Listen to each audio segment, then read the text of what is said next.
O secretário de Defesa da Cidadania de Santos, Carlos Mota, é o novo presidente do Conselho Municipal dos Direitos da Criança e do Adolescente, o CMDCA. Em entrevista ao Ação Social, ele fala sobre o papel do Conselho. O mandato, na verdade, ele é de 2 anos. Então, de 2015 e de 2016, ele vai ser conduzido com a presidência, algum representante do governo. E é sempre interessante o Conselho da Criança de Santos que a gente acaba fazendo essa alternância de um mandato realizado pela sociedade civil como presidente e no outro mandato o governo.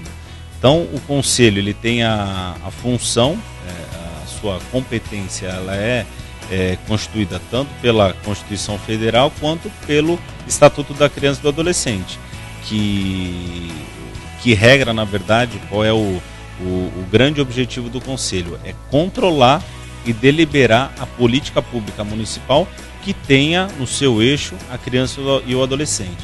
Então todos os assuntos de todas as políticas que tenha a participação de criança e adolescente, os serviços públicos municipais, serviços conveniados, todos eles que tenham interface com criança e adolescente, tem que ser normatizado pelo Conselho Municipal da Criança e do Adolescente e que obviamente desde a fiscalização das entidades, o próprio gerenciamento do Fundo Municipal dos Direitos da Criança e do Adolescente, ele é responsabilidade do Conselho Municipal.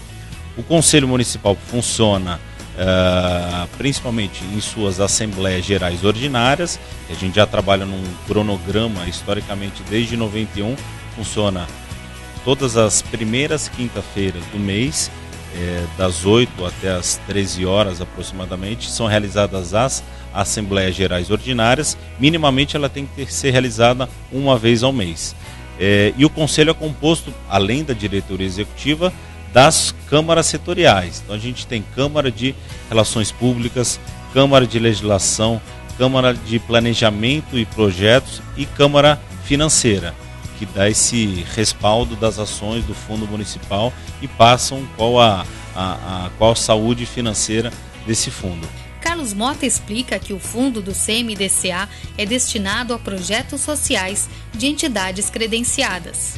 Falando especificamente do Fundo da Criança e do Adolescente, o Conselho edita através de resolução normativa, ele abre para que as organizações da sociedade civil inscrevam seus projetos de acordo com o plano de ação já deliberado lá atrás pelo Conselho, que você tem vários eixos de atuação: educação, assistência, saúde, cultura, esporte, lazer, enfim, você tem as diretrizes de financiamento desses projetos. Então, através de edital, o Conselho publica uma resolução normativa e estabelece uma ordem cronológica de trabalho, desde a apresentação do projeto, caso apresente alguma dúvida no projeto, em quanto tempo ele tem que ser analisado pelo Conselho, isso tudo fazendo pautado e publicado em Diário Oficial. Isso são várias as entidades, aqui a nossa rede gira entre 60 e 70 entidades que têm a possibilidade de inscrever seus projetos e obviamente esses projetos são analisados por uma Câmara específica, que é a Câmara de Projetos, que faz essa análise do que é previsto no edital e do que a entidade obviamente inseriu no seu projeto. No final, os projetos são encaminhados à Assembleia Geral Ordinária, que aprova ou não cada um desses projetos e obviamente depois de aprovados eles são encaminhados ao Executivo Municipal para que a gente faça a celebração de um convênio e obviamente esse convênio vai estabelecer quais são as formas de prestação de contas e todos os prazos para que a gente consiga atingir o objetivo de cada entidade e obviamente beneficiar o maior número de crianças e adolescentes. Segundo o presidente do CMDCA, o edital para a inscrição de projetos deverá ser lançado no segundo semestre deste ano. O edital do Fundo Municipal provavelmente a gente deva abrir no segundo semestre aproximadamente. A gente precisa sempre avaliar a saúde financeira do fundo e também analisar agora que é um ano de novidade, de acordo com o marco regulatório do terceiro setor, que envolve algumas mudanças da legislação. Então, muito provavelmente a gente abra um edital no segundo semestre, não consigo ainda precisar a data. Outra atribuição do Conselho Municipal dos Direitos da Criança e do Adolescente para este ano é preparar as eleições dos conselhos tutelares. O que é importante também a gente colocar que o ano de 2015 é um ano de eleição do Conselho Tutelar, né, que é um órgão autônomo, né, responsável por zelar pelo cumprimento dos deveres da criança, dos direitos e deveres da criança e do adolescente dentro do sistema de garantias, que é composto por vários órgãos, entre o Conselho Municipal da Criança e do Adolescente, Conselho Tutelar, Ministério Público, Judiciário, Defensoria Pública, enfim, são vários órgãos que fazem parte. E um deles é o Conselho Tutelar, e que o responsável pela realização dessa eleição é o Conselho Municipal da Criança e do Adolescente. Então, aí nos próximos meses a gente deve iniciar uma sequência de normativas para que a gente inicie esse processo de eleição, que tem que ser finalizado até o mês de outubro agora de 2015. Então essa é uma eleição muito importante, que a gente são os defensores da criança e do adolescente na linha de frente, né, em loco. Hoje o município tem 3 conselhos tutelares, cada um é composto por 5 representantes. Então no total serão eleitos 15 conselheiros municipais, serão eleitos 15 conselheiros tutelares no município de Santos.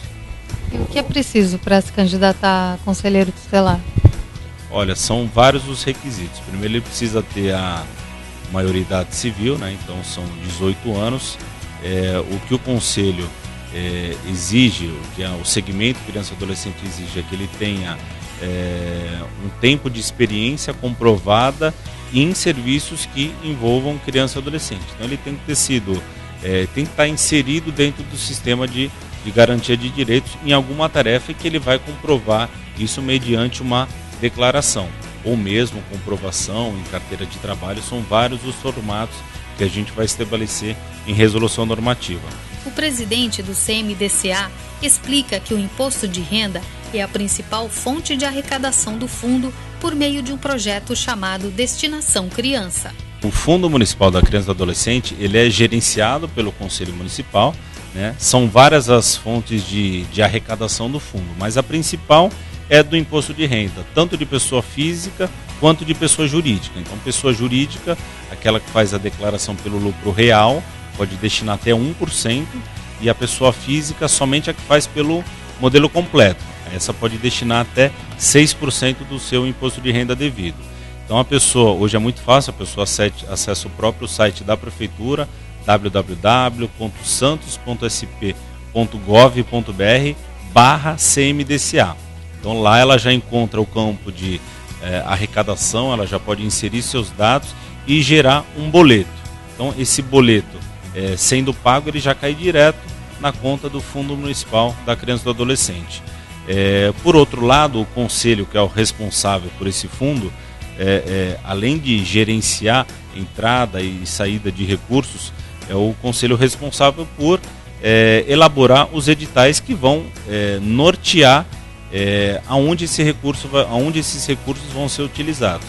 Então, de acordo com os editais específicos para cada momento de apresentação de projetos dentro do conselho. Carlos Mota afirma que a doação de parte do imposto de renda para o Destinação Criança pode ser feita em qualquer época do ano. Só pode fazer durante todo o ano. Então a destinação, a pessoa pode acessar o site, fazer a sua destinação. Ela pode, no período de março até dezembro, ela pode utilizar, então, por exemplo, fez a destinação até o último dia bancário de 2014, a pessoa física poderia ter feito até 6% da sua declaração. Caso a pessoa faça de janeiro a março, para que ela utilize agora na declaração de 2015, ela só pode destinar 3% dessa declaração, né? Mas tanto para um formato quanto para o outro, ela pode fazer durante o ano inteiro. O que diferencia é o percentual de 3% ou 6% e o ano em que ela quer utilizar a sua restituição. Então quem fez até o dia 30 de dezembro de 2014 a sua destinação, pode utilizar esse recibo do Conselho da Criança integralmente na declaração de 2015, até 6% pessoa física e até 1% pessoa jurídica.